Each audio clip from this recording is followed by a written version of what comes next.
ben écoutez, quand je vois ce mot d'Australie, ça fait tout de suite tilt pour des tas de raisons. Bon, j'ai donc 85 ans et au moment où se situe cette, je dirais pas cette aventure, cet événement dont je ne suis pas le héros, je ne suis que, j'aime bien dire que j'étais, vous savez, en chimie on appelle catalyseur un produit qui facilite un échange, une expérience sans y rentrer. Mais je suis un peu le catalyseur dans cet événement,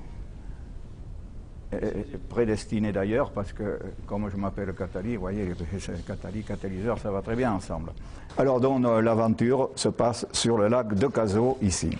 Gujan-Mestras, c'était le principal, et toujours je crois le principal port ostréicole du bassin d'Arcachon. Et j'ai habité là-bas, mais pratiquement tous les week-ends, avec mon père qui était revenu des États-Unis et d'Haïti d'ailleurs quelque temps avant, on allait pêcher sur ce lac de Cazaux où se situe l'aventure et l'événement en question. Un week-end, nous pêchions avec mon père, c'était le 8 décembre 1939 exactement, et nous avions une cabane là-bas que l'ancien maire du pays, de la Teste, qui était aussi d'ailleurs ancien ministre des colonies, puisqu'à l'époque il y avait les colonies, bien sûr, nous prêtait. Mais on allait souvent passer la soirée chez une personnalité d'Arcachon qui avait une cabane au bord de l'eau. Là voilà, cette cabane qui est formidable pour nous, c'est un souvenir. Et alors on pêchait à une centaine de mètres au large de cette cabane, devant. Et donc c'était en décembre, vers disons 4h30, 5h du soir, on a entendu un bruit d'avion et puis on a vu un hydravion. Alors d'ailleurs j'étais vous à cet âge-là, j'avais 14 ans, hein, j'étais exactement comme vous, j'étais friand de connaître des tas de choses, je m'intéressais à l'aviation parce qu'il y avait la base aérienne qui n'était pas loin. J'ai donc reconnu un hydravion qui était le modèle Sunderland, voilà, c'est un quadrimoteur, qui avait été créé, enfin fabriqué en Amérique je crois, mais utilisé pendant la guerre. C'est un chasseur de sous-marins. C'était des avions qui étaient fortement armés, d'ailleurs les Allemands l'appelaient le porc-épic volant. Et il en est descendu 4 militaires habillés en aviateurs anglais, mais l'hydravion portait la mention, je ne me rappelle plus où, c'était à la queue de l'avion, RAAF. Alors vous savez que l'aviation anglaise c'est la Royal Air Force, et RAAF ça veut dire toujours d'ailleurs Royal Australia Air Force. Donc c'était un avion de l'armée australienne, mais qui était en guerre. L'avion donc a posé son ancre, il a descendu ses militaires, et ils sont venus vers nous. Alors il faut dire, moi j'avais votre âge, j'étais vous à la différence que vous faites de l'anglais, je suppose, ou des langues étrangères depuis quelques années, alors moi je commençais juste, c'était pas le même enseignement, et à part, je sais pas moi, how do you do, je ne savais pas dire grand chose. Hein. Par contre, mon père qui était avec moi avait vécu 6 ans aux États-Unis, et à peu près autant sur l'île d'Haïti. Donc il parlait parfaitement l'anglais, et la conversation a commencé. Et on est allé dans la maison que vous avez vue, chez cette vieille amie, et là on a passé toute la nuit à parler de choses et d'autres, de choses pas des secrets militaires sûrement, et au petit matin, ils sont repartis, et avec je crois le plus jeune d'entre eux, on a échangé nos adresses, et on s'est écrit pendant quelque temps. Alors à cette époque, il n'avait pas le nom qu'il avait maintenant. Pourquoi? Parce que son père est mort, et sa mère s'est remariée, et son nouveau mari l'a adopté, et il s'est appelé ce joli nom, Kingsland. Ça veut dire quoi? Ça veut dire terre des aïeux, terre des rois, ou royaume, je ne sais pas. Enfin, bon, voilà. Voilà, donc comme je l'ai connu. Et après, je ne l'ai vu qu'en photo. On a correspondu longtemps, bon pas tous les jours, mais tous les 2-3 mois, on correspond avec ce monsieur qui est en Australie. Et alors il avait donc ces militaires-là, mais je n'ai su que la lettre, je lui ai demandé il y a combien, il y a 3 ou 4 ans ou 5 ans. Enfin, je lui ai posé la question de savoir pourquoi vous étiez là et qui était dans l'avion. Sa mission était de rallier l'Angleterre à Bizerte. Bizerte, vous savez sans doute, une ville de Tunisie. Il a mené des personnages importants anglais qui allaient à Bizerte pour une rencontre pratiquement internationale avec des politiques australiens qui venaient d'Australie, c'était leur mission. en survolant la France, il s'est avéré que la météo sur l'Espagne était mauvaise et il a jugé bon de s'opposer parce qu'il faisait trop mauvais plus bas et il a demandé l'autorisation à sa hiérarchie en Angleterre. Il a proposé de revenir à Londres, sur un aéroport anglais et de repartir le lendemain et il a reçu l'ordre, d'après ce qu'il m'a dit, d'un niveau très important, d'un plus haut niveau, est-ce que c'était Churchill, je n'en sais rien, de continuer malgré tout. Alors il a continué et puis il a fait sa mission. De cette date-là jusqu'à mai 40, on a pu correspondre parce que, ouais, ça c'est la lettre, vous voyez, ça s'est passé le 8 décembre et ça c'est ma lettre du 17 décembre, c'est mon écriture, c'est mon dessin, je ne l'invente pas, hein, il est comme il est. Hein. Gujan Mestras, 17 décembre 1939. Cher ami, j'ai bien reçu votre lettre qui est arrivée mercredi. Et c'est avec un plaisir infini que je l'ai lu et relu. Heureux de voir que vous pensez toujours à votre petit compagnon d'un moment. J'espère que vous avez fait un bon voyage. Nous avons dû partir dimanche sur le lac. Quand vous êtes passé au-dessus de nous, nous vous avons dit bonjour en agitant nos chapeaux. Vous nous avez peut-être vus. Nous avons dû partir dimanche sur le lac et avec quelques bons souvenirs. Et si le bonheur veut que vous soyez de passage dans notre région, vous ne manquerez pas de venir dans notre maison et je vous ferai goûter les célèbres huîtres du bassin d'Arcachon accompagnées de notre bon blanc bordelais. En attendant cette permission et une bonne lettre de vous, The Young Boy de Cazaux vous envoie son plus cordial bonjour, vous souhaite beaucoup de chance et vous donne son plus solide et sincère shake hand. N'oubliez pas auprès de moi vos bons camarades, mon papa aussi vous envoie son meilleur souvenir, votre jeune ami Christian Catali. C'est l'hydravion vu par moi, hein. C'est pas tellement ressemblant, mais enfin, cette correspondance de jeunesse, on peut dire, bon, il était plus âgé que moi, puisqu'il était pilote d'abord et il était militaire. Il était plus âgé que moi, mais enfin c'était une correspondance de jeunes et ça, il n'y avait pas de secret militaire à l'intérieur, c'est certain, hein, ils ne me les auraient pas confiés de toute façon. Et elle a duré jusqu'à mai 40, parce qu'en mai 40, dont les Allemands, vous le savez bien sûr, ont envahi la France entièrement, et évidemment la correspondance n'a plus existé jamais, mais je conservais toujours sa correspondance, ses photos, etc. Et juste une petite anecdote à cet effet, c'est que, bon, j'étais potage, j'étais au lycée, et en février 42, mon père a été arrêté par la police allemande. Bon, parce que rien que le fait déjà d'avoir vécu, d'arriver d'Amérique, c'était déjà une tare pour la police allemande. Bon. Et on a été perquisitionné, fouillé, ça a duré longtemps, et dans mon bureau, je dis bien de lycéen, j'avais donc ces photos. Et à la suite de ça, j'ai tout brûlé. Les photos, le courrier, etc. de l'époque. Évidemment, dans ma tête, j'avais toujours le nom, il s'appelait à l'époque Cohen, Dick Cohen. Je savais qu'il était pilote à la Royal Australian Air Force. Bref, j'avais quand même ses coordonnées, ce qui m'a permis beaucoup plus tard de reprendre les relations. Il a fait son rôle de militaire. Il a piloté son Sunderland, il a fait la guerre contre les sous-marins allemands. Après, il est parti défendre son pays, sud-est asiatique, la campagne, tout ça. Et il a changé d'hydravion, un hydravion plus moderne qui s'appelait le Catalina. Ça n'a rien à voir avec mon nom, mais enfin c'est comme ça, c'est le hasard. Et un hydravion plus moderne, bon, il a fait toute la guerre. Donc, je vous ai dit tout à l'heure qu'on appelait le Sunderland, les Allemands l'appelaient le porc-épic volant.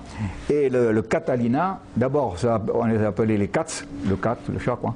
Et très peu de temps après, le Black Cats. Pourquoi le Black Cats? Parce qu'ils étaient peints en noir, parce que quand ils attaquaient soit la nuit, soit le soir, enfin quand la nuit tombait, ils étaient très difficiles à repérer par les sous-marins et par les avions. Ces hydravions étaient fortement armés, je crois qu'ils portaient, je crois que c'était presque une tonne de bombes chacun. Sachant qu'il était militaire, bon, il avait 1000 raisons de plus que moi d'avoir des problèmes, d'être blessé, d'être tué, etc. Je n'y pensais plus, j'ai dit bon, il a fait la guerre, c'est terminé. Et puis j'y pensais quand même. Et alors, longtemps après, quand je dis longtemps après, j'ai repris, je crois quelque part la date, pour me souvenir.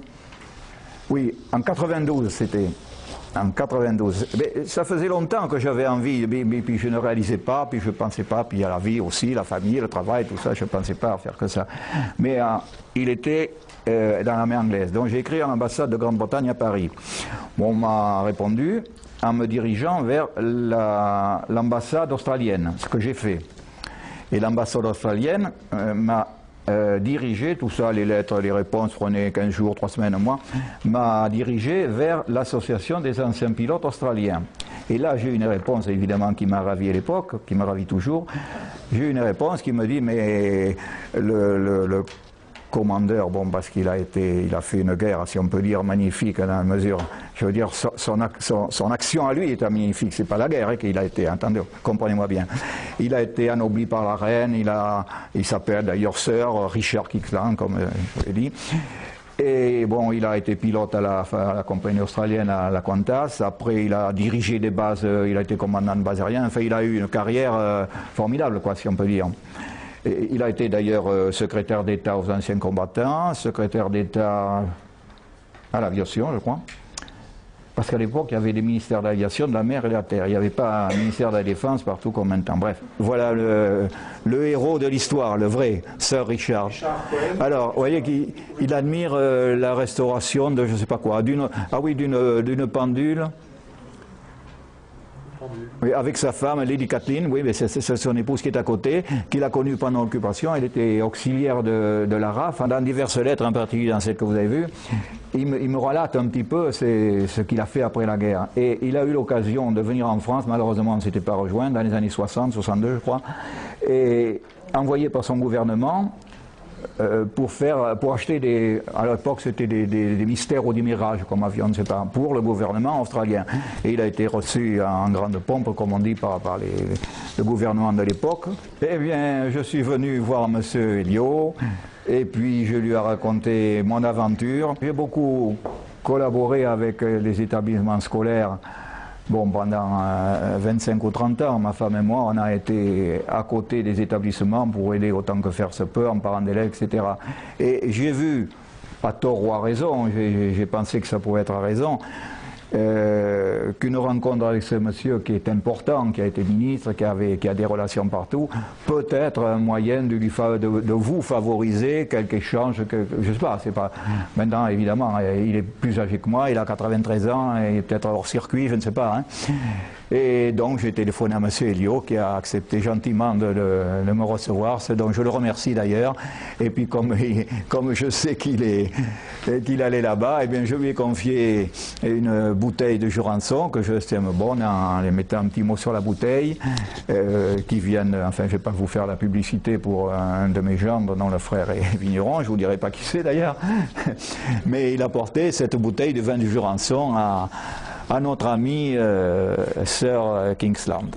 Ça me rajeunit beaucoup, oui, parce que je retombe à votre âge. Tous les rapprochements que vous pourrez faire avec quelques lycéens que ce soit avec quelques enfants, quelques jeunes, que ce soit l'Australie, que ce soit l'Allemagne, que ce soit d'autres pays, faites-le.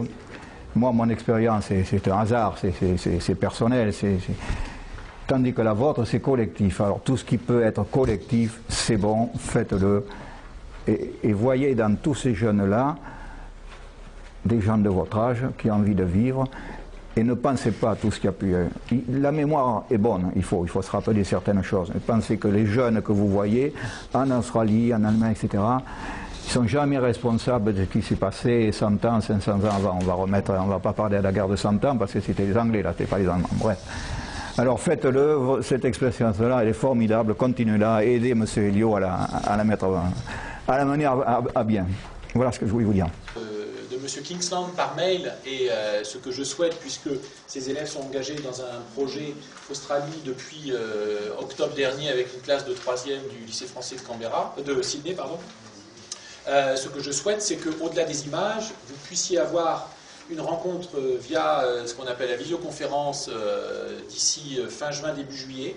Je travaille activement, et Madame Kingsland, donc la fille de Sir Kingsland, m'a dit avoir acheté une caméra, paramétrer tout ce qui sera le logiciel pour nous permettre de voir que ce sera, et c'était pour moi un symbole fort, que l'initiative que vous avez eue il y a plus de 70 ans d'écrire, d'avoir un contact, eh bien 70 ans après, ce sont deux classes, alors certes via le NT Argos et via des fichiers que nous allons récupérer en début de semaine prochaine, et donc pas de possibilité pour l'instant pour nos élèves de se voir avec les autres élèves. Le décalage horaire est important, entre 8 et 10 heures.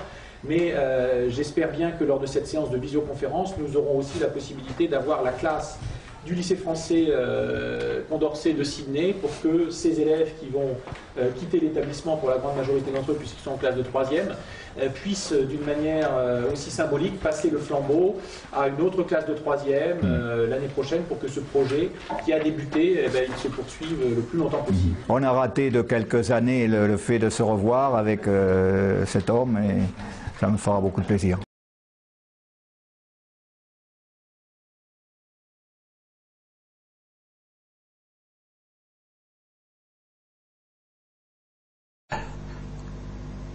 Bonjour mes amis, en France et en Australie. Christian, it's wonderful to be able to speak to you through the marvels of modern science. Greetings to Christian and the students in France and in Australia. Our meeting was a long time ago. Christian, you'll remember, you were in a small boat on a lake, Cazaux, and I force-landed a large 4-engine flying boat onto the lake, and you very kindly, and with your father, rowed our very important passages onto shore, and we stayed overnight. It was a great occasion because I'm very glad the weather stopped us, because it made possible my meeting with you and our chance to be in contact over the decades since then. At that stage you were quite, to me, a young boy, because I was 24 and you must have been about 16 or so. So I was an old man, you were a young lad. But over the years our ages have come together, and now I look back on those days and how lucky it was, firstly that we met, secondly that we continued correspondence. There has been a warm stream running from Australia to you at your two living areas, one at Cazaux and now at Power.